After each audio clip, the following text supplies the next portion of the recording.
Complete? पक्का? कुछ बच गई हो तो और कर लो। हाँ सर, और बची हुई है सर अभी बातें तो। चलो लास्ट में हमने अपना जो मैन्योर्स है वो कंप्लीट कर लिया है, ठीक है। मैन्योर्स के अंदर हमने जो भी पढ़े हैं वो सारे अच्छे से याद रखना। मैन्योर से रिलेटेड क्वेश्चंस आने की संभावना है। रीज़न क्या है कि पिछली बार जो है इससे रिलेटेड क्वेश्चंस जो है वो नहीं आए हैं ICR और BHU के अंदर, ठीक है। तो इसलिए अपने पास जो क्वेश्चन जो अब बन रहे हैं वो रिलेटेड है कॉन्सेप्चुअल, सारे के सारे जो ICR में आने लायक है, ठीक है। हमने बात कर ली सिंपल सारे शब्दों में, बट कॉन्सेप्चुअल जो है जो भी हमने समझा है वो आने की सबसे ज़्यादा इस बार जो है संभावना बन रही है ICR के अंदर, ठीक है। और इसके अलावा ये जो कॉन्सेप्ट आपने पढ़ा है ये जब तक आप MSc PhD करेंगे तब तक भी आपका पीछा नहीं छोड़ने वाला। आपको तब तक भी ये सारी चीज़ें पता होनी चाहिए, किसके अंदर कितना न्यूट्रिएंट कंटेंट है, कौन सा आपका मैन्योर जो है वो किससे बन रहा है, ठीक है, उसको बनाने के तरीके कौन से हैं, ये सारी चीज़ें जो है ये आपके बेसिक कॉन्सेप्ट के अंदर कवर आती, ठीक है। नेक्स्ट हम बात कर ले बेटा, अपना अगला जो पार्ट है वो है फर्टिलाइजर्स का, ठीक है। फर्टिलाइजर हमने एक बार तो समझ लिए हैं, डिफरेंस पढ़ा था नहीं पढ़ा था, सबसे पहले पढ़ा था ना। तो मैन्योर या फिर खाद जो है ये कैसी होती बेटा, कार्बनिक होती है या अकार्बनिक? कार्बनिक। लेकिन फर्टिलाइजर्स की बात करें तो ये कैसे होते हैं? अकार्बनिक होते हैं। हमने वहां पर एक्सेप्शन की भी बात करी थी। एक्सेप्शन क्या था? यूरिया और उसका भाई साइनामाइड। कौन सा साइनामाइड बेटा? Calcium cyanamide. ये दोनों जो है वो क्या है, हमारे ऑर्गेनिक फर्टिलाइजर्स है, ओके। दूसरी हमने बात करी थी कि मैन्योर जो है या खाद है उसको किसान खुद बना सकता है, ठीक है। वो अपने घर पर, अपने फार्म पर, जहां चाहे वहां उसको बना सकता है। बट अगर हम बात करें फर्टिलाइजर्स की तो क्या किसान बनाएगा? नहीं। कहाँ पर बनेंगे ये? किसी भी फैक्ट्री या फिर जो आप कारखाने कहें वहां पर बनेंगे, ठीक है। बात करें हमारे मैन्योर की तो उसकी क्वालिटी डिपेंड करती है कि उसको कितना अच्छे तरीके से बनाया है। जैसे गोबर हमारे पास अवेलेबल है, हम चाहे तो उससे कंपोस्ट बना सकते हैं, हम चाहे तो वर्मी कंपोस्ट बनाए या हम चाहे तो FYM बनाए, ठीक है। तो न्यूट्रिएंट कंटेंट किस पे डिपेंड करेगा? हमारे ऊपर, कि हम उसको किस रूप में उसको यूज करना चाहते हैं। लेकिन फर्टिलाइजर्स की बात करें तो ऐसा नहीं होता है, ठीक है। वहां पर जनरली जो उसका न्यूट्रिएंट कंटेंट है वो फिक्स होता है। अगर आप यूरिया लेकर आए हैं तो ऐसा नहीं कि एक यूरिया आपने बंगाल से मंगाया, एक महाराष्ट्र से, दोनों का कंटेंट अलग हो जाएगा। दोनों के अंदर कंटेंट क्या होगा? सेम ही होगा, ठीक है। फिर बात करें बुरे प्रभाव की तो मैन्योर्स की वजह से हमारी सॉइल पर कोई बुरा प्रभाव नहीं पड़ता, ठीक है, चाहे आप उसको ज्यादा मात्रा में क्यों ना डालें। लेकिन फर्टिलाइजर जितना चाहिए उतना ही हमको यूज करना होता है। अगर अपन ज्यादा यूज करेंगे तो सॉइल जो है उसकी फर्टिलिटी अफेक्ट होती है, ओके। उसकी फिजिकल कंडीशन जो है, उसके अंदर जो माइक्रो ऑर्गेनिज्म मिल रहे हैं वो अफेक्ट होते हैं, उन पर कोई ना कोई बुरा प्रभाव पड़ेगा ही पड़ेगा, ठीक है। तो चलिए फर्टिलाइजर की बात कर लें। तो डेफिनेशन आप लिख चुके हैं कि फर्टिलाइजर क्या होते हैं बेटा? इनऑर्गेनिक सब्सटेंसेज हैं। कैसे हैं बेटा? इनऑर्गेनिक सब्सटेंसेज है जिनको कहां पर बनाते हैं? किसी फैक्ट्री या इंडस्ट्री में बनाया जाता है, ठीक है। तो हम यहाँ पर अगर डेफिनेशन लिखना चाहे तो कह सकते हैं ये कैसे पदार्थ है बेटा? अकार्बनिक पदार्थ है। कैसे पदार्थ है? अकार्बनिक पदार्थ जिनका निर्माण जो है वो कहां पर किया जाता है? कारखानों में किया जाता है, ठीक है। और इसके साथ साथ ये क्या करते हैं? हमारी फसलों को न्यूट्रिएंट प्रोवाइड करने के काम आते हैं, ठीक है। वो हम पहले ही बात कर चुके हैं, 2 पॉइंट वापस से लिखना चाहे लिख सकते हैं, ओके। नेक्स्ट हम बात करें कुछ इंपॉर्टेंट चीजों की। तो हमने यहाँ पर अकार्बनिक पदार्थ कहा, लेकिन हमारे पास जो इसका अपवाद है वो याद रखना है हमेशा, कभी मत भूलना उसको। कौन सा है? एक तो हमारे पास है यूरिया। कौन सा बेटा? यूरिया। और एक कौन सा है? कैल्शियम साइनामाइड, ठीक है। यूरिया और कैल्शियम साइनामाइड ये दोनों कैसे होते हैं बेटा? कार्बनिक होते हैं। कैसे हैं? कार्बनिक क्या है? उर्वरक है। क्या है? कार्बनिक उर्वरक, ऑर्गेनिक फर्टिलाइजर है। यहाँ पर हमें कंफ्यूजन होता है, हम कई बार पूछते हैं कि खाद कौन सा है, और हमें याद रहता है खाद कैसे कार्बनिक है, और ये पर यूरिया टिक करके आ जाते हैं, जो गलत है। ये कार्बनिक खाद नहीं है, क्या है? कार्बनिक उर्वरक है, ठीक है, ऑर्गेनिक फर्टिलाइजर है, मैन्योर नहीं है। नेक्स्ट बात करें इसके अंदर कि पूरे विश्व की या फिर भारत की भी बात करें तो सबसे पहला जो फर्टिलाइजर बना था जिसका हमने यूज किया था, ठीक है, तो हम बात करेंगे विश्व का और उसके साथ साथ भारत का प्रथम उर्वरक सबसे पहले जो हमने बनाया वो कौन सा उर्वरक था? तो आप कहेंगे एसएसपी, फुल फॉर्म आपको याद है, सिंगल सुपर फॉस्फेट, ठीक है। नेक्स्ट बात करें कि ये बनाया किसने था? तो एक साइंटिस्ट जो था उसका नाम तो क्या था? लिबिग। क्या नाम था बेटा? लिबिग। और दूसरा जो साइंटिस्ट था उसका नाम क्या था? लुइस, या आप इसको लेविस भी कह सकते हैं। कई जगह जो है बुक्स में लुइस लिखा हुआ, कई जगह लेविस लिखा हुआ, दोनों चीजें सही है, ठीक है। तो लिबिग का नाम याद रखना अच्छे से कि लिबिग और लुइस ये दोनों साइंटिस्ट थे, उन्होंने 1840 के अंदर इसे बना लिया था, ठीक है। फिर लास्ट बात करें इसके अंदर कि फास्फोरस जो हमारे पास ये एसएसपी है उसको हमने बनाया किससे, किस तरह से ये बना था? तो सबसे पहले इसको बनाने के लिए हमें याद रखना है कि अभी भी जो प्रोसेस है वो यही है, हम अभी भी यही यूज करते हैं। हम यहाँ पर फास्फोरस जो है उसको रिएक्ट किसके साथ कराते हैं बेटा? सल्फ्यूरिक एसिड के साथ।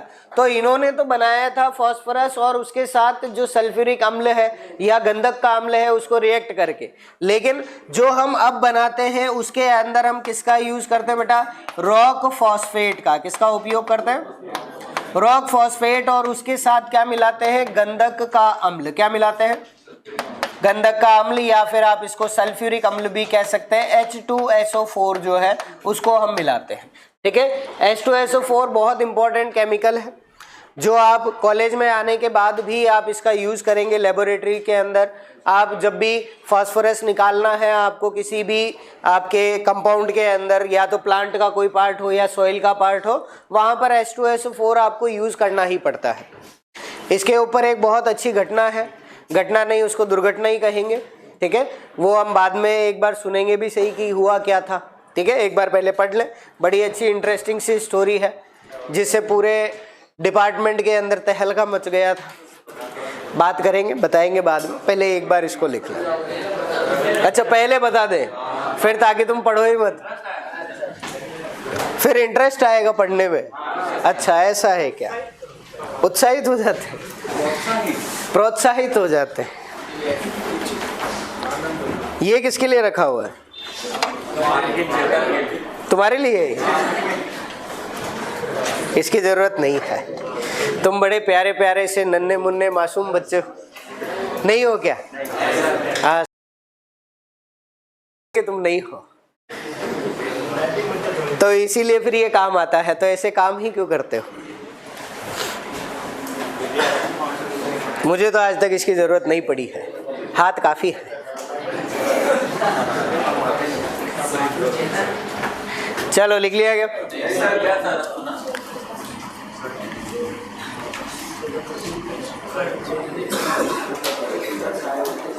चलो लिखा बेटा, ओके आगे बात करें। नेक्स्ट बात करें, ये जो कट्टे आप देख रहे हैं ये किसके? फर्टिलाइजर्स के हैं, ठीक है। खाद को हम बात करें तो खाद ट्रोलियों में आता है ना, ये होता है ट्रोली में भर के लेके आते हैं, लेकिन यहाँ पर हमें मार्केट में कट्टे मिलते हैं। इनके ऊपर पर्टिकुलर चीजें लिखी होती है, कौन सी कंपनी ने इसे बनाया है, इसके अंदर न्यूट्रिएंट कंटेंट कितना है, इसके अंदर और भी क्या क्या चीजें ऐड हैं, और इसके लिए कोई कंप्लेंट करनी हो तो कहाँ पे करनी है, ये सारी चीजें इस पर लिखी रहती है। रीजन क्या है बेटा? कि ये महंगे होते हैं। कैसे होते हैं? ये महंगे होते हैं, ठीक है। बात करें हम यहाँ पर क्लासिफिकेशन की, तो क्लासिफिकेशन सबसे आपके लेवल पर इंपॉर्टेंट है। सुपरवाइजर का एग्जाम हो, इवन AAO का, AO का एग्जाम हो, सभी के अंदर ये जो क्लासिफिकेशन है इससे क्वेश्चंस पूछे हुए हैं। बहुत सिंपल सा क्लासिफिकेशन है, समझ के चलना। न्यूट्रिएंट्स जो है वो रिवाइज करके आ चुके हो ना? हाँ सर, अभी तक 2-4 की आवाज आई है, नहीं करके आओ तो नुकसान होगा। ये क्लासिफिकेशन उसी पर बेस्ड है। बात करेंगे यहाँ पर क्लासिफिकेशन की बेटा, तो यहाँ पर इसका जो बेसिस हम ले रहे हैं वो क्या है, अमाउंट ऑफ प्राइमरी न्यूट्रिएंट्स, ठीक है। मतलब किसका, यहाँ पर जो आधार हम बात कर रहे हैं इनका, वो आधार क्या है, जो भी हमारे प्राथमिक पोषक तत्व हैं, ठीक है, उन प्राथमिक पोषक तत्वों की मात्रा के आधार पर बात कर रहे हैं। तो बता दो चलो, प्राथमिक पोषक तत्व कितने हैं, 3 है। कौन कौन से, वेरी गुड, चलो इतना तो याद है। फिर कहेंगे सर हमें तो द्वितीयक भी याद है, कौन कौन से, चलो संरचनात्मक भी याद होंगे। अरे वाह, सारे याद है तुमको, तो रिवाइज करके आया फिर तो।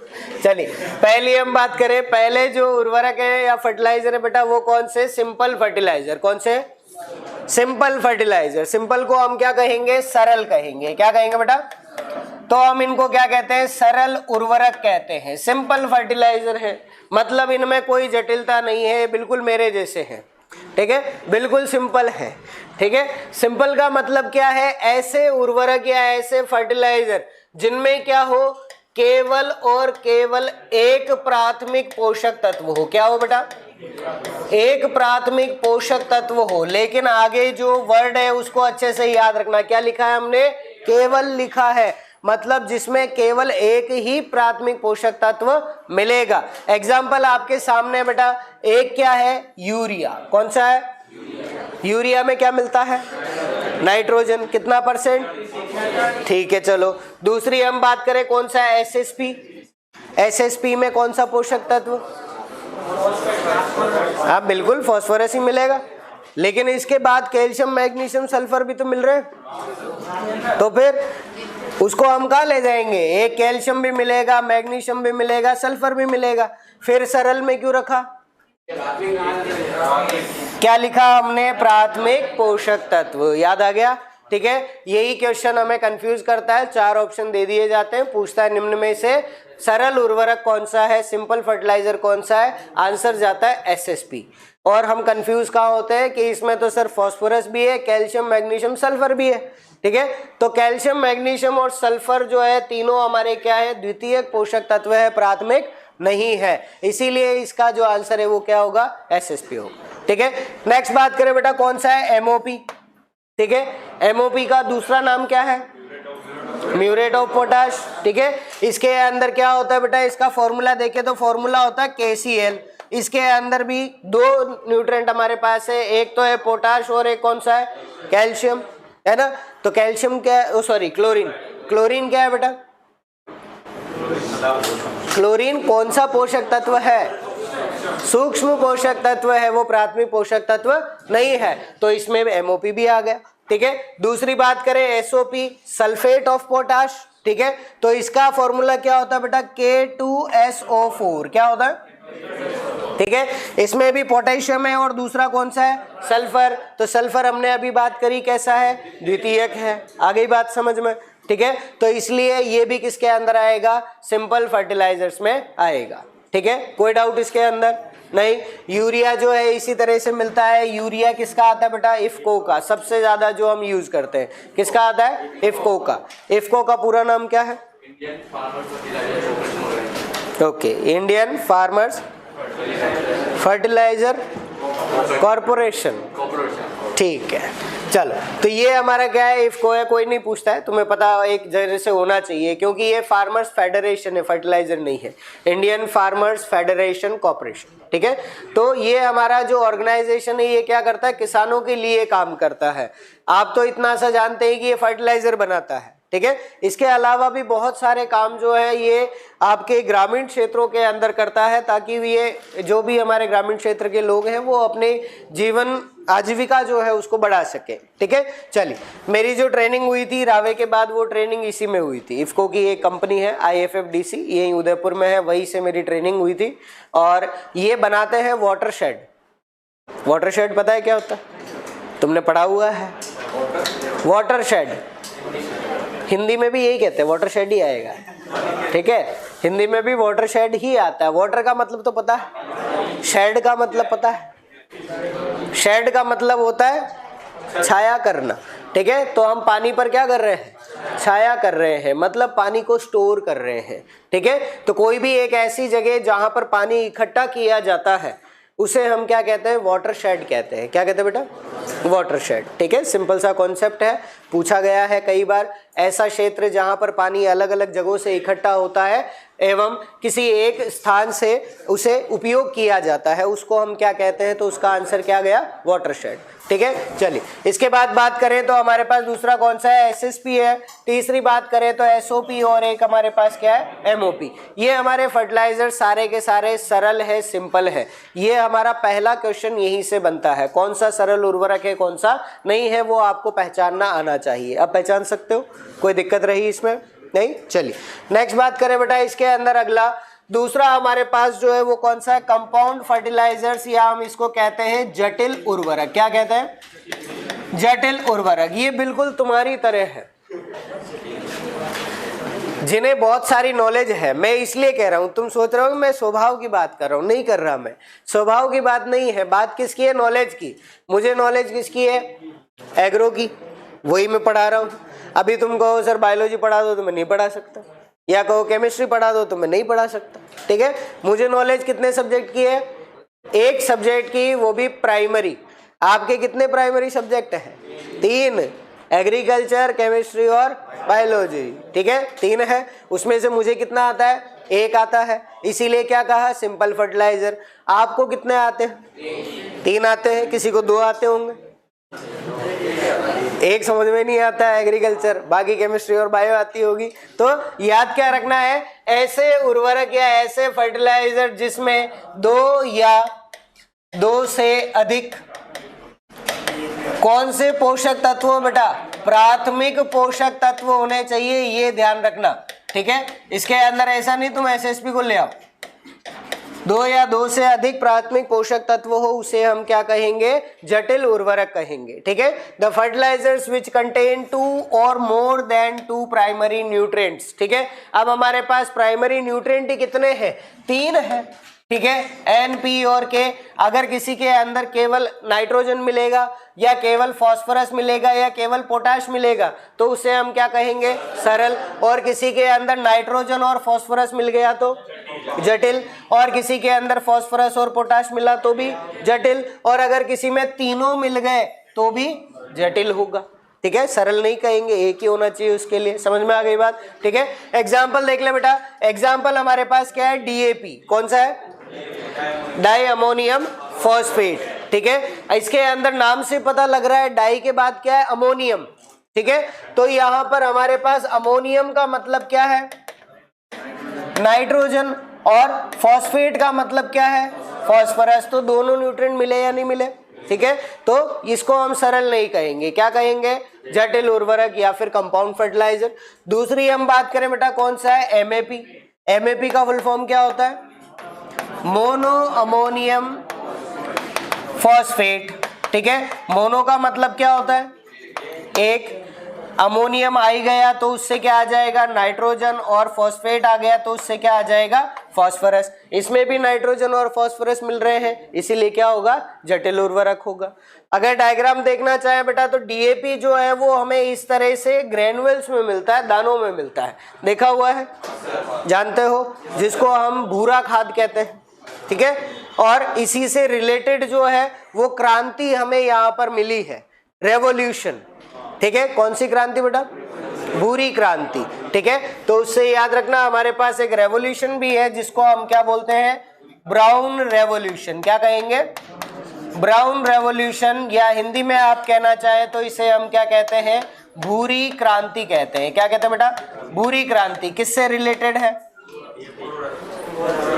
डीएपी से नहीं है, पूरे उर्वरक से है। किससे बेटा, उर्वरक उत्पादन से रिलेटेड है। कौन सी, भूरी क्रांति। अभी कुछ दिन पहले मैं एक आर्टिकल पढ़ रहा था न्यूज़पेपर में, तो काफी अच्छा आर्टिकल आया, वो था बेटा स्वीट रेवोल्यूशन पर। किस पर था, स्वीट रेवोल्यूशन पर। एक बार इसको लिख लें फिर उसकी बात करते हैं। डेफिनेशन, दोनों एग्जाम्पल, और ब्राउन रेवोल्यूशन लिख लो किससे रिलेटेड है आपका, या फिर आप इसको ग्रे रेवोल्यूशन भी कह सकते हैं। ठीक है, ग्रे रेवोल्यूशन भी कई जगह इसको कहा गया है।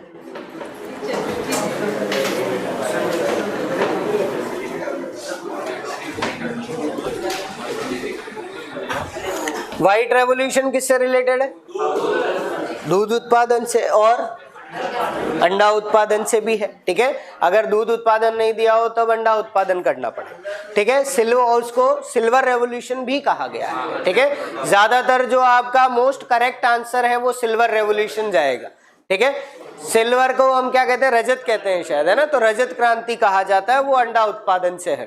ठीक है, एक आपका है बेटा पिंक रेवोल्यूशन, किससे? झींगा उत्पादन से। जो प्रॉन जो होते हैं, झींगा मछली जो होती है, उससे रिलेटेड है। ठीक है, एक आपका इसके अंदर इंपॉर्टेंट आ जाता है केसर क्रांति। नाम सुने? ये क्वेश्चन आ चुका है। ठीक है, केसर क्रांति किसके उत्पादन से संबंधित है?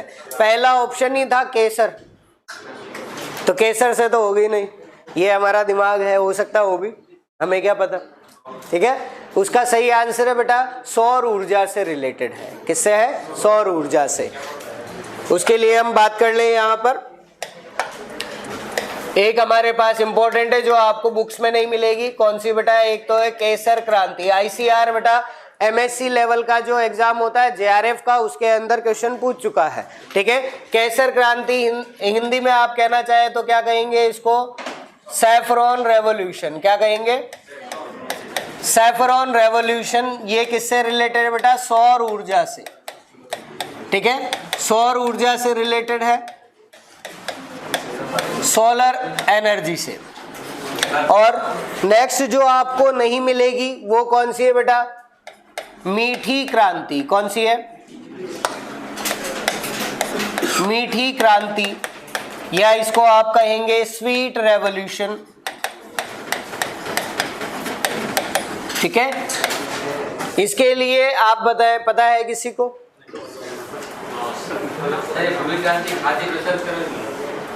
हाँ, फूड प्रोसेसिंग भी है, फूड प्रोसेसिंग भी है, और ग्रे जो है वो इससे। एक बार क्रांति की अपन क्लास जो है वो कर लेंगे, या तो है ना, उसके अंदर अपन पूरा जो है वो अच्छे से डिस्कस कर लेंगे। ठीक है, अभी हो सकता है कुछ पॉइंट्स जो है वो मेरे से भी मिस हो। ठीक है, ग्रे रेवोल्यूशन जो अपन कह रहे हैं वो फर्टिलाइजर है शायद। ठीक है, ब्राउन रेवोल्यूशन फूड प्रोसेसिंग है, जहाँ तक मेरे को भी ध्यान है। तो अपन एक क्लास जो है वो क्रांति की जो है वो पूरी, या तो कल तो शायद नहीं आओगे तुम, आ जाओगे क्या? ठीक है, देखते हैं। ठीक है, अगर होगा तो अपन कल जो है वो रेवोल्यूशंस की एक क्लास जो है वो अपन कर लेंगे। ठीक है, क्लास भी आपकी प्रिपेयर्ड है, मेरे पास है, उसका मैटर भी है, लेकिन अपन क्लास ले नहीं पाए क्योंकि पहले ये इंपॉर्टेंट है। ठीक है, चलिए तो इसको डिस्कस कर ले। मीठी क्रांति की या स्वीट रेवोल्यूशन की बात करें बेटा, ऑप्शंस जो आए हैं, ठीक है, उसकी बात कर ले। पहला तो है इसके अंदर हमारा शुगर केन या गन्ना। ठीक है, दूसरा हमारे पास जो है इसके अंदर वो है चुकंदर। तीसरा हमारे पास जो है इसके अंदर वो है शहद, और फोर्थ है इसके अंदर उपरोक्त सभी।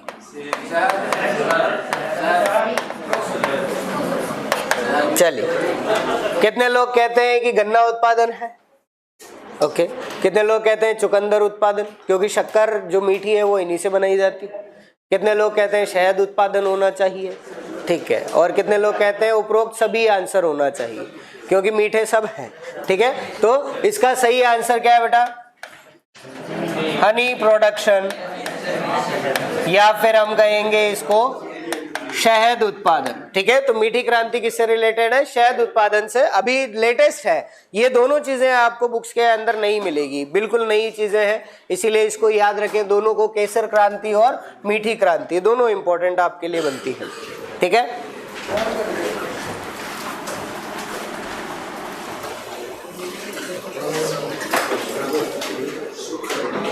चलो लिख लिया? ओके ओके, नेक्स्ट बात करें बेटा, अगला हमारा जो प्रकार है वो कौन सा है? Mixed fertiliser. कौन से फर्टिलाइजर है? मिक्स्ड फर्टिलाइजर, या फिर हम इसको दूसरा नाम हिंदी में दे सकते हैं, क्या कह सकते हैं? मिश्रित उर्वरक कह सकते हैं। क्या कह सकते हैं बेटा? मिश्रित उर्वरक। मिश्रण करने का मतलब पता है तुम्हें? क्या मतलब होता है? मिलाना, मिक्स करना, मतलब अलग अलग चीजें हैं हमारे पास। जैसे हमने मान लिया एक फर्टिलाइजर नाइट्रोजन का लिया, एक फास्फोरस का लिया, और एक इसका लिया पोटाश का लिया। ठीक है, अब हमने तीनों को क्या किया? मिक्स किया है। क्या किया बेटा? मिक्स किया। क्या हमने उनकी रिएक्शन करवाई? क्या नहीं करवाई। हमने क्या किया, बस उनको मिक्स कर दिया और तीनों को एक जगह पर एक कट्टे के अंदर हमने उसको भर दिया। ठीक है, ये हमारा क्या कहलाएगा, मिक्स्ड फर्टिलाइजर। इसके अंदर हमारे जो फर्टिलाइजर्स है या फिर जो पोषक तत्व है वो तीनों मिलेंगे या नहीं मिलेंगे? मिलेंगे। मान लो हमने तीनों को नहीं दोनों को भी करा तो दोनों मिलेंगे या नहीं मिलेंगे? तो हम इसको फिर जटिल उर्वरक क्यों नहीं कह रहे? यही हमारा क्वेश्चन बनता है, क्योंकि जटिल उर्वरक की डेफिनेशन हमने क्या लिखी है, जिसके अंदर 2 या 2 से ज्यादा न्यूट्रिएंट मिलते हो। यहाँ पर भी तो वही हो रहा है। ओके, इसके अंदर हम क्या कर रहे हैं बेटा, मिक्सिंग कर रहे हैं अलग अलग फर्टिलाइजर की या फिर अलग अलग पोषक तत्व की। हम यहाँ पर कोई फर्टिलाइजर अलग से नहीं बना रहे। ठीक है, जैसे हम बात करें डाई अमोनियम फॉस्फेट, तो डाई अमोनियम फॉस्फेट में अमोनियम 2 होगा और 1 फॉस्फेट होगा। लेकिन यहाँ पर अगर हम बात करें एनपीके की, तो हो सकता है इनका जो रेशो जैसा यहाँ पर दे रखा है बेटा 15:15:7.5 हो, या फिर आप बात करें दूसरा हमारे पास जो आता है वो 20:20:20 हो। तो इनका अनुपात अलग अलग हो सकता है जितना हम मिश्रण करेंगे उसके आधार पर। लेकिन जब कंपाउंड फर्टिलाइजर या जटिल उर्वरक की बात करेंगे तो वहां पर उसका कंपोजिशन अलग अलग नहीं हो सकता। ठीक है, अगर आप डीएपी की बात करोगे तो उसमें आपको 18% नाइट्रोजन और 46% फास्फोरस मिलेगा ही मिलेगा, आप उसको नहीं बदल सकते। लेकिन यहाँ पर आप अलग अलग अमाउंट में मिक्स करोगे तो वो बदल जाएगा। ठीक है, समझ में आया ये चीज? ठीक है, तो हम मिश्रित उर्वरक किसको कहेंगे बेटा? ऐसे उर्वरक जो क्या है, मिक्सचर ऑफ स्ट्रेट फर्टिलाइजर, या हम दूसरे शब्दों में कहें ये क्या होते हैं बेटा, हमारे जो सरल उर्वरक हैं। क्या है बेटा? सरल उर्वरकों का मिश्रण होते हैं। क्या होते हैं बेटा? ये सरल उर्वरकों का मिश्रण होते हैं, मतलब जो अलग अलग न्यूट्रिएंट दे रहे हैं उनको हमने एक साथ मिक्स कर दिया। ठीक है, दूसरी चीज याद क्या रखनी है इनके लिए बेटा, they supply nutrients in a fix ratio, मतलब यहां पर जो भी हमें पोषक तत्व मिलेंगे उनकी जो मात्रा होगी वो किस पर निर्धारित होगी बेटा?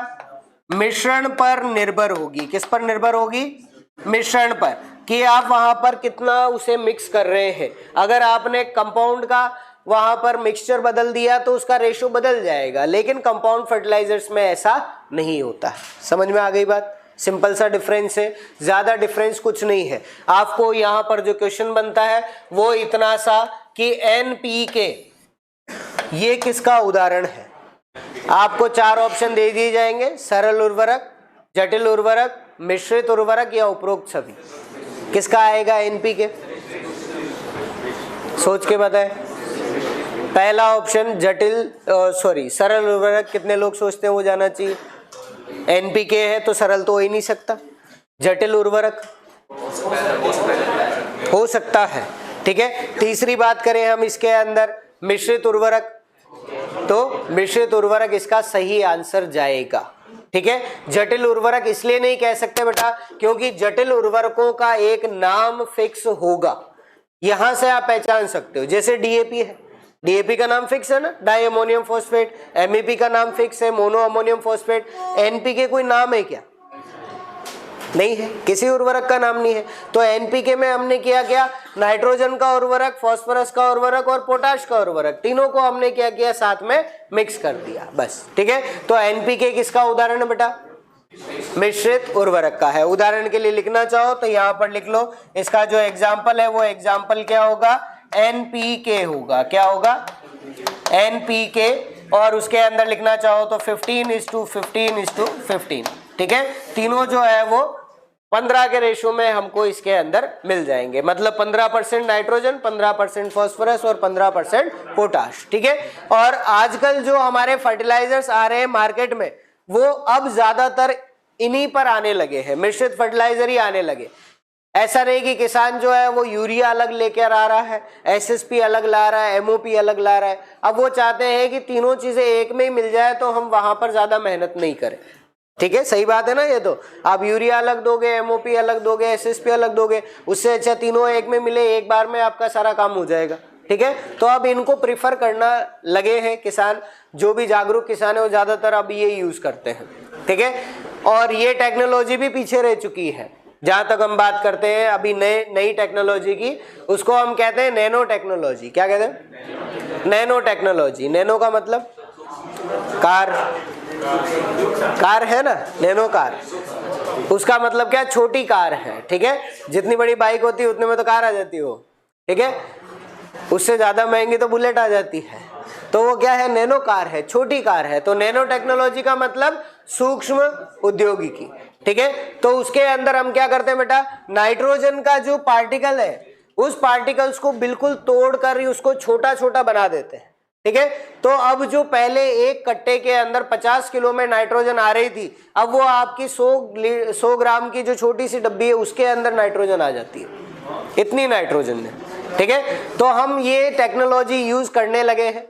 अभी जो है आप पढ़ेंगे, आगे पढ़ेंगे, उस टाइम पर ये चीज़ें आएगी। थोड़े बड़े लेवल की चीज़ें हैं कि किस तरह से किया जाता है, उसका यूज़ हम कैसे करेंगे, ठीक है। तो वो हम आगे पढ़ेंगे। अगर क्लास हो सकी तो अपन करेंगे उसके ऊपर भी। अच्छी टेक्नोलॉजी है। अपन मेनली फर्टिलाइजर्स के अंदर उसका यूज़ कर रहे हैं और इवन आरसीए में उसके ट्रायल्स भी होते हैं। आपके जो रिसर्च है वो कंडक्ट होती है, यहाँ पर भी है उसकी रिसर्च की जाती है, ठीक है। चलिए, इसको समझ में आ गया। तीनों आ गए कंप्लीट समझ में। पहला कौन सा है? सरल, जिसमें केवल एक प्राथमिक पोषक तत्व, एक सिंगल प्राइमरी न्यूट्रिएंट मिलेगा। दूसरा कंपाउंड या जटिल, जिसके अंदर 2 या 2 से अधिक, ठीक है, लेकिन उनका फिक्स नाम होगा, ठीक है। और तीसरी बात करें मिश्रित उर्वरक, जिसके अंदर भी 2 या 2 से ज्यादा प्राथमिक पोषक तत्व मिलेंगे, लेकिन वो किस पर डिपेंड करेगा बेटा? कि कितनी मात्रा में आपने उनको मिक्स किया है, ठीक है। तो अलग अलग उर्वरकों के मिश्रण से मिलने वाले क्या कहलाएंगे? मिक्स फर्टिलाइजर, ठीक है। चलिए नेक्स्ट बात करें। इसके अंदर अगला जो कॉन्सेप्ट है बेटा वो है हमारा कंप्लीट और इनकम्प्लीट फर्टिलाइजर्स का। मेटामॉर्फोसिस याद है इंसेक्ट का? कंप्लीट में कितनी अवस्था है? 4, इनकम्प्लीट में 3। यहाँ पे भी कंप्लीट का मतलब क्या हो जाएगा? जिसके अंदर क्या मिलेंगे बेटा? All the 3 primary nutrients. मतलब हम कहेंगे ऐसे उर्वरक जिनमें क्या होगा? तीनों प्राथमिक पोषक तत्व मिलेंगे। क्या मिलेंगे बेटा? तीनों प्राथमिक पोषक तत्व मिलेंगे, उसे हम क्या कहेंगे? Complete fertiliser. क्या कहेंगे? कंप्लीट फर्टिलाइजर, या हिंदी में कहना चाहे तो क्या कहेंगे? पूर्ण उर्वरक कहेंगे। क्या कहेंगे? पूर्ण उर्वरक, जिसके अंदर तीनों मिलेंगे। तो तीनों किस में मिल रहे हैं बेटा? एनपीके में। इसके अलावा कोई पढ़ा क्या जिसमें तीनों मिल रहे हो? नहीं पढ़ा ना। तो इतना सा याद रखना, इसका एग्जाम्पल जो होगा वो कौन से होंगे बेटा? मिश्रित उर्वरक। कौन से होंगे? मिश्रित उर्वरक होंगे इसका एग्जाम्पल, ठीक है। जिसके अंदर तीनों प्राथमिक पोषक तत्व हमें मिल रहे हैं, उसे क्या कह दिया हमने? Complete fertiliser. आपको क्वेश्चन भी पूछ सकता है निम्न में से कंप्लीट फर्टिलाइजर कौन से हैं, ठीक है। तो वहां पर हमें ध्यान रखना है जिसमें तीनों प्राथमिक पोषक तत्व एक साथ मिल रहे हैं उसे क्या कहेंगे? कंप्लीट फर्टिलाइजर, ठीक है। अब इनकम्प्लीट क्या हो जाएगा?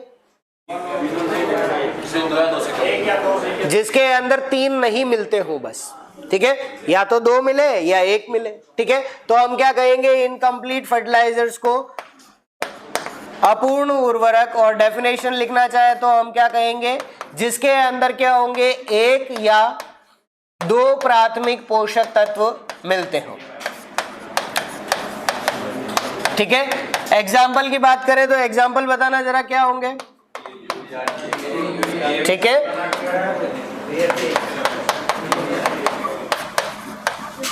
सबको एक साथ ही लिख देते हैं। क्या लिखा हमने? सरल व जटिल उर्वरक, मतलब सिंपल और कंपाउंड फर्टिलाइजर, ठीक है। उनके अंदर कहीं पर भी हमको तीनों प्राथमिक पोषक तत्व एक साथ नहीं मिल रहे हैं, ठीक है। तो इसीलिए हम क्या कहेंगे? जितने भी सरल और जटिल उर्वरक है, सिंपल और कंपाउंड फर्टिलाइजर्स, वो सारे किसके एग्जाम्पल हो गए? इनकम्प्लीट के। और मिश्रित हैं वो किसके एग्जाम्पल हो गए? कंप्लीट के। समझ में आ गया? कोई दिक्कत इसमें नहीं। अब इसके अंदर आपके यूरिया भी आ जाएगा, डीएपी भी आ जाएगा, एमओपी आ गया, एसएसपी आ गया, एमएपी, सारे इसके अंदर आ जाएंगे, ठीक है। और यहाँ पर आपका मिश्रित उर्वरक जो है वो कौन सा है? एनपीके जो है वो इसके अंदर आ जाएगा, ठीक है। क्लियर है? चलिए लिख लें एक बार इसको।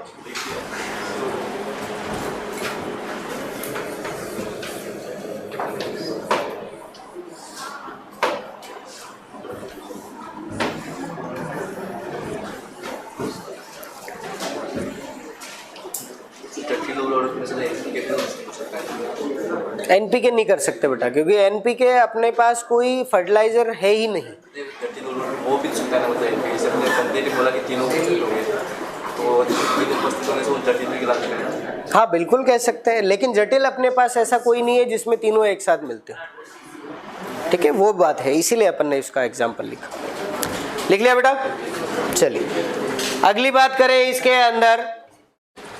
अगला जो हमारे पास क्लासिफिकेशन है बेटा, उसका बेसिस या पहले उसका आधार जो है उसकी बात कर ले। तो यहाँ जो इसका आधार कार्ड है वो किसके आधार पर बना हुआ है बेटा? कि उसके अंदर प्राथमिक पोषक तत्व की मात्रा कितनी है। ठीक है, किसके आधार पर है बेटा? प्राथमिक पोषक तत्व की मात्रा की जगह अगर अपन सांद्रता कहें तो ज्यादा बढ़िया है, क्योंकि कॉन्सेंट्रेशन आएगी उसके अंदर। ठीक है, तो हमने किसके बेस पर कहा बेटा? यहां पर हम लिखें तो हमने क्या लिखा? Concentration of primary nutrient. ठीक है, प्राइमरी न्यूट्रिएंट्स कितने बेटा हमारे पास? 3 है, नाम याद हो गए अब तो, एन, पी और के। ठीक है, तीनों जो है उनकी कितना कॉन्सेंट्रेशन जो है वो अवेलेबल है। ठीक है, उसे हम क्या कहेंगे? अगला हमारा आधार। इसके आधार पर हमने जो इनको डिवाइड किया है बेटा, 2 पार्ट्स में डिवाइड किया है। एक तो किया हमने लो एनालिसिस फर्टिलाइजर। ठीक है, इसको हम क्या बोलते हैं? निम्न श्रेणी उर्वरक। क्या कहते हैं इनको? निम्न श्रेणी उर्वरक कहते हैं, लो एनालिसिस फर्टिलाइजर।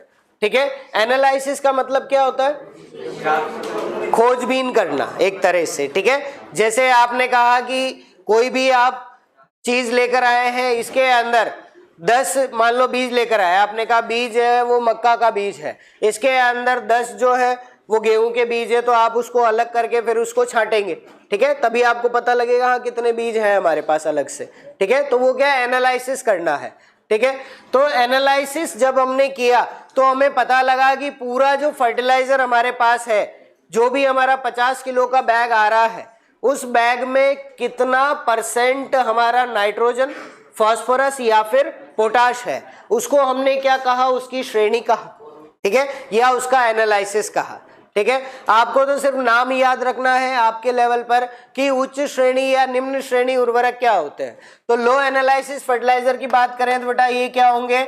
जिसके अंदर हमारे पास जो प्राथमिक पोषक तत्व है, कौन से पोषक तत्व? प्राथमिक पोषक तत्व। उन प्राथमिक पोषक तत्वों की सांद्रता, कॉन्सेंट्रेशन की हम बात करेंगे यहाँ पर, उनकी सांद्रता कितनी हो? 25% से कम होनी चाहिए। कितनी होनी चाहिए? 25% से कम होनी चाहिए। उसे हम क्या कहेंगे? निम्न श्रेणी उर्वरक, लो एनालिसिस फर्टिलाइजर। मतलब जब उसका एनालिसिस किया तो हमें पता लगा कि उसमें प्राथमिक पोषक तत्वों की मात्रा कितनी है? 25% से कम है। ठीक है, समझ में आ गई बात? अब यहाँ पर हमारे पास जो एग्जाम्पल्स है एक बार उनको देख ले। एक हमारे पास कौन सा है बेटा? एसएसपी। कौन सा है? ठीक है, एसएसपी में फास्फोरस भी आ जाएगा, कैल्शियम भी आ जाएगा, मैग्नीशियम भी और सल्फर भी, चारों आ गए। अब हमने किसके बेस पर डिवाइड किया बेटा? प्राथमिक पोषक तत्व। तो कौन सा है यहाँ पर? सल्फर नहीं है, फास्फोरस है। कौन सा है? फास्फोरस। फास्फोरस कितना % होता है इसमें? 16%। कितना है? तो 16% 25 से कम है, ज्यादा है? कम है। ठीक है, क्या और कोई प्राथमिक पोषक तत्व मिल रहा है क्या बेटा? नहीं मिल रहा, इसीलिए हमने इसको क्या कह दिया? निम्न श्रेणी उर्वरक या लो एनालिसिस फर्टिलाइजर। दूसरी बात कर ले, एक हमको दिया हुआ है बेटा, कौन सा दिया हुआ है? नानो 3। कौन सा दिया है? हाँ, सोडियम नाइट्रेट। Na का मतलब क्या है? सोडियम। ठीक है, तो सोडियम नाइट्रेट, इसके अंदर बात करें तो इसमें भी कितना है बेटा? नाइट्रोजन 16%। ठीक है, तो नाइट्रोजन है, इसके अलावा और कुछ है क्या? तो हम कहेंगे है ना सर, सोडियम भी तो दिख रहा है। ठीक है, लेकिन सोडियम जो है वो प्राइमरी पोषक तत्व नहीं है। ठीक है, तो यहाँ पर नाइट्रोजन कितना है? 16%। एक हम बात कर ले इसके अंदर किसकी? कैल्शियम साइनेमाइड की, CaCN की। ठीक है, उसके अंदर कितना % नाइट्रोजन? 21% नाइट्रोजन। तो इसके अंदर हमारे पास कैल्शियम भी तो है। ठीक है। पर यहाँ पर कैल्शियम जो है वो हमारा प्राथमिक पोषक तत्व नहीं है, सिर्फ नाइट्रोजन है। तो यहाँ पर तीनों जगह हम चेक करें तो हमारे पास जो प्राइमरी न्यूट्रिएंट है उसका कॉन्सेंट्रेशन या सांद्रता कितनी है बेटा, 25% से कम है। इसीलिए हम इसको क्या कहेंगे, लो एनालिसिस फर्टिलाइजर या निम्न श्रेणी उर्वरक।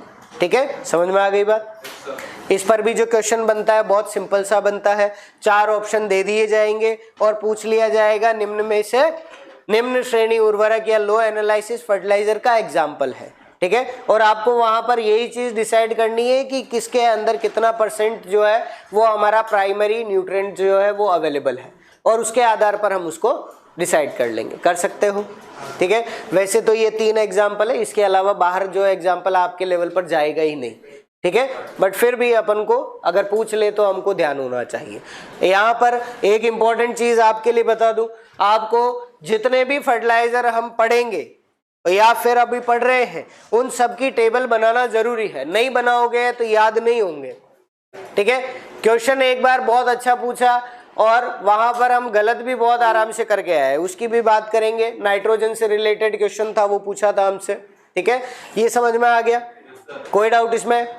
चलिए अगली बात करें, कौन सा है बेटा, हाई एनालिसिस फर्टिलाइजर, या इसको हम क्या कह सकते हैं, उच्च श्रेणी उर्वरक। क्या कहेंगे? चलो इसका मतलब क्या होगा खुद ही बता दो। जिसके अंदर प्राथमिक पोषक तत्व जो है, ठीक है, वो किससे ज्यादा होगा बेटा? ओके, उसकी सांद्रता किससे ज्यादा होनी चाहिए? 25% से ज्यादा होनी चाहिए, उससे अधिक होनी चाहिए। उसको हम क्या कहेंगे? उच्च श्रेणी उर्वरक कहेंगे। एग्जाम्पल आप बहुत अच्छे से जानते हो, क्या आ गया बेटा? एक तो कितना % नाइट्रोजन? 46% है, 46% 25 से ज्यादा हुआ। ठीक है, दूसरी बात करें, कौन आ गया? डीएपी। ठीक है, अब इसके अंदर बात आ जाती है हमारे पास कि सर क्या होगा, तो डीएपी के अंदर 18% तो क्या है, और इसके साथ साथ 46% क्या है? P2O5 है, फॉस्फोरस है। ठीक है, तो यहाँ पर अगर आप सिर्फ नाइट्रोजन याद रखोगे तो आप इसको गलत करके आएंगे। ठीक है, दोनों को याद रखना है। 18 + 46 कितना हो गया? यही हुआ क्या? पता नहीं, मेरी मैथ्स कमजोर है, चेक कर लेना जो भी है। ठीक है, तो इतना % हो गया बेटा, ये किससे है? 25 से ज्यादा है। ठीक है, नेक्स्ट बात करें, इसके अंदर अमोनियम फॉस्फेट, इसके अंदर कितना है बेटा? 20% नाइट्रोजन, और फॉस्फोरस कितना है? 20% है। ठीक है, तो 20 और 20 टोटल कितना हो गया? 40% हो गया। तो नाइट्रोजन और फॉस्फोरस दोनों मिलाकर 40% हुआ, तो ये किस में रखा जाएगा? उच्च श्रेणी उर्वरक में। हमने यहाँ पर सांद्रता की बात करी, लेकिन किसकी? प्राथमिक पोषक तत्वों की। तो हमें वहां पर ये चेक करना जरूरी है कि वहां पर कितने पोषक तत्व उसमें अवेलेबल हैं। ठीक है, किसी एक का नाम लेकर हम डिसाइड नहीं कर सकते हैं। जब भी आपको ऐसा क्वेश्चन पूछ ले कि कौन सा उच्च श्रेणी उर्वरक है या कौन सा निम्न श्रेणी उर्वरक है, तो एक छोटा सा काम कर लेना। काम क्या करना बेटा? जो भी आपको फर्टिलाइजर दे रखा है उसके आगे NPK लिख देना। ठीक है, चाहे कोई सा भी पूछो। यूरिया पूछ लिया तो हमने कहा कि 46% हुआ, बाकी डैश डैश क्या हो गया? उच्च श्रेणी उर्वरक। कैल्शियम साइनेमाइड पूछ लिया तो उसमें NPK कितना है, तो हमने कहा 21% नाइट्रोजन है, इसके अलावा कैल्शियम है। क्या कैल्शियम कहीं लिखा हुआ है क्या? नहीं लिखा हुआ, बस बात ही खत्म हो गई। कितना आ गया? 21%, जो कम है। तो ये निम्न श्रेणी उर्वरक और ये उच्च श्रेणी उर्वरक। क्लियर है बात? समझ में आ गया? सॉल्व करने का ये सबसे बढ़िया तरीका है। वहां पर हमें तीनों पोषक तत्व लिख दो प्राथमिक वाले, और उसका अमाउंट जो है वो आप डिसाइड कर लो। बाकी कोई कितना भी दे रखा हो उससे हमें कोई मतलब नहीं होगा। ये जो क्लासिफिकेशन था हमारा, 3 टाइप का क्लासिफिकेशन हमने देखा। किसके आधार पर देखा बेटा? प्राथमिक पोषक तत्वों के आधार पर। और पहली बात ये है। दूसरा आप देखना चाहे एनहाइड्रस अमोनिया, तो आपको याद हो गई सबसे ज्यादा नाइट्रोजन जो है वो किसमें? एनहाइड्रस अमोनिया में। क्वेश्चन भी पूछा हुआ है, सबसे ज्यादा नाइट्रोजन किस उर्वरक में पाया जाता है? किस में पाया जाएगा? एनहाइड्रस अमोनिया में। ठीक है, चलिए इसको लिख लें एक बार।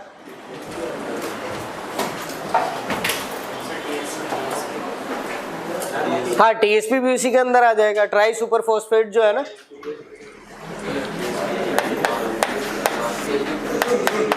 डीएसपी और टीएसपी भी इसके एग्जाम्पल होंगे बेटा, ठीक है। अभी अपन बात करेंगे उस टाइम पर, इसको याद भी कर लेंगे, साथ में याद हो जाएंगे तीनों।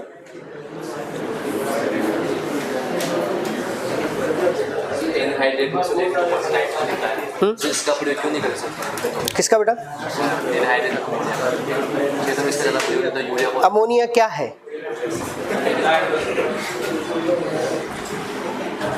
उसका आंसर उसी में छुपा है ना, बात करेंगे आगे नाइट्रोजन फर्टिलाइजर्स जब पढ़ेंगे। चलो लिख लिया बेटा, बाकी जल्दी लिखो।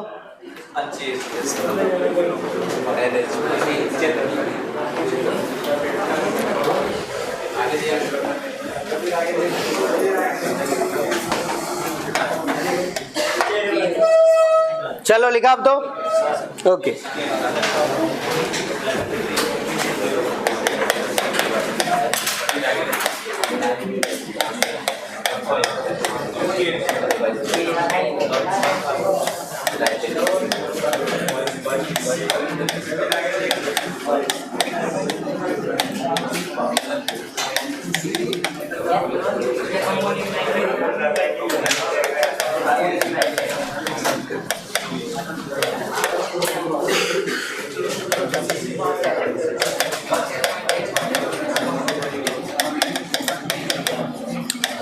चलिए समझ में आ गया तो एक क्वेश्चन सॉल्व कर लेते हैं, ठीक है। क्वेश्चन जो है उसको ध्यान से पढ़ लें। ऑप्शन जो है आपके सामने यहाँ पर हम लिख रहे हैं।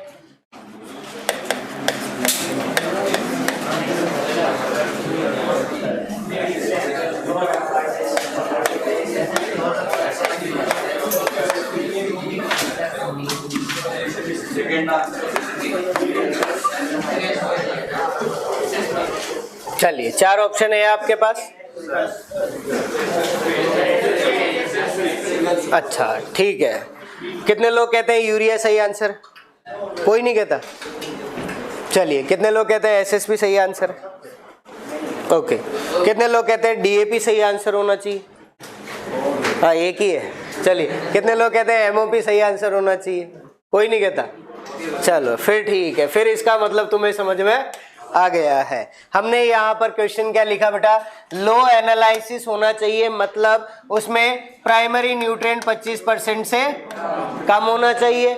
दूसरा क्या लिखा? सिंपल फर्टिलाइजर, मतलब इसके अंदर केवल एक प्राइमरी न्यूट्रिएंट जो है वो होना चाहिए, ठीक है। तो एक बार बात कर ले, कोई डाउट हो तो फिर भी समझ ले।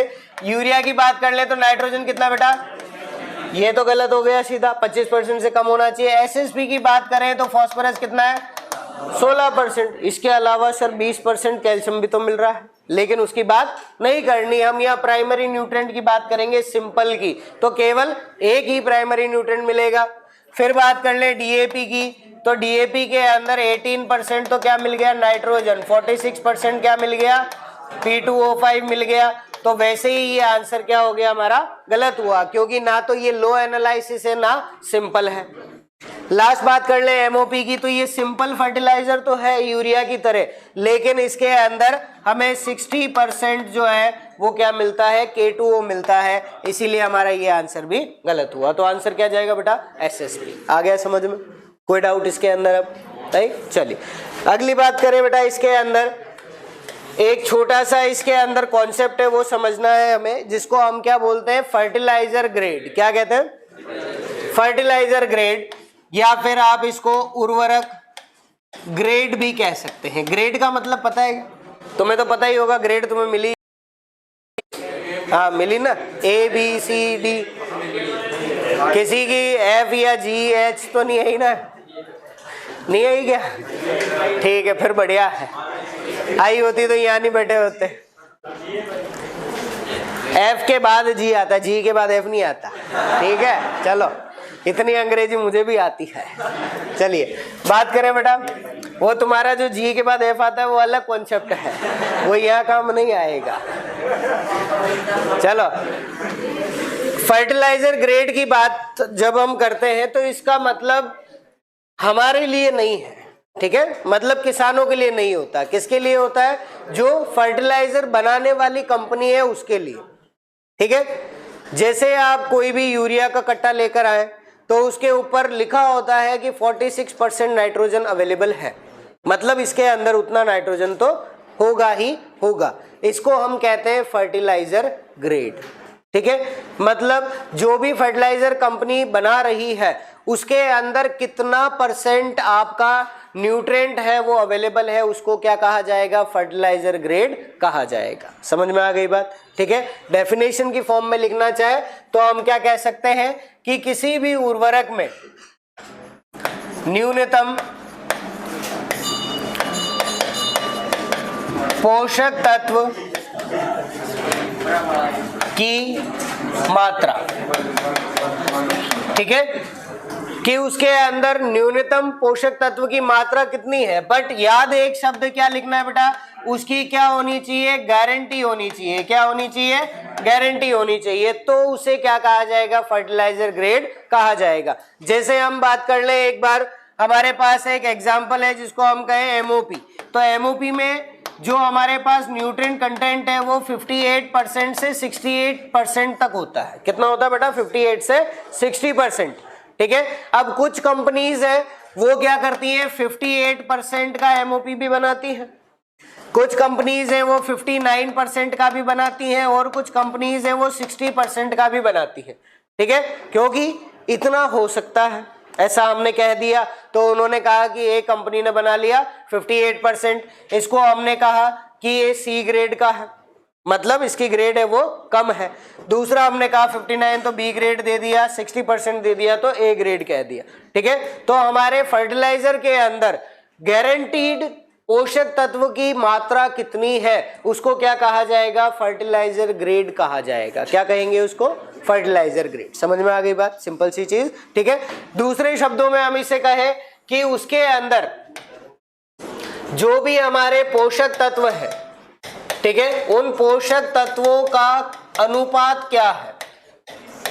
ओके, जैसे हम बात करें नाइट्रोजन, फास्फोरस और पोटाश की, किसके लिए बात करेंगे बेटा, यूरिया के लिए। किसके लिए बात करें, यूरिया के लिए। तो अनुपात क्या होगा बताना जरा, 46:0:0 यही होगा ना, क्योंकि फास्फोरस तो है नहीं उसमें, पोटाश भी नहीं है, सिर्फ क्या है, नाइट्रोजन है। तो ये उसका क्या हो गया बेटा, अनुपात हो गया।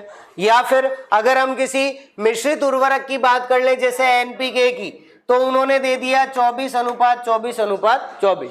ठीक है, तो ये उसका क्या हो गया, रेशो हो गया। इसका मतलब इतना तो उसके अंदर अवेलेबल है ना। ठीक है, तो जितनी भी गारंटीड न्यूनतम मात्रा पोषक तत्व की उसके अंदर होगी उसको हम क्या कहेंगे, फर्टिलाइजर ग्रेड कहेंगे। समझ में आ गई बात, कोई डाउट रहा इसके अंदर। सिंपल सी एक डेफिनेशन का क्वेश्चन बनता है और कुछ नहीं बनता। ठीक है, आपसे पूछेगा तो इतना सा कि किसी भी उर्वरक में न्यूनतम पोषक तत्व की मात्रा को क्या कहा जाता है, तो क्या कहेंगे उसको, फर्टिलाइजर ग्रेड कहेंगे। उससे पता लगेगा कि उसकी ग्रेड कौन सी है, उसके अंदर कितना उसमें पोषक तत्व है वो मिल रहा है। ओके, क्लियर है। चलिए ओके, लिख लो एक बार इसको।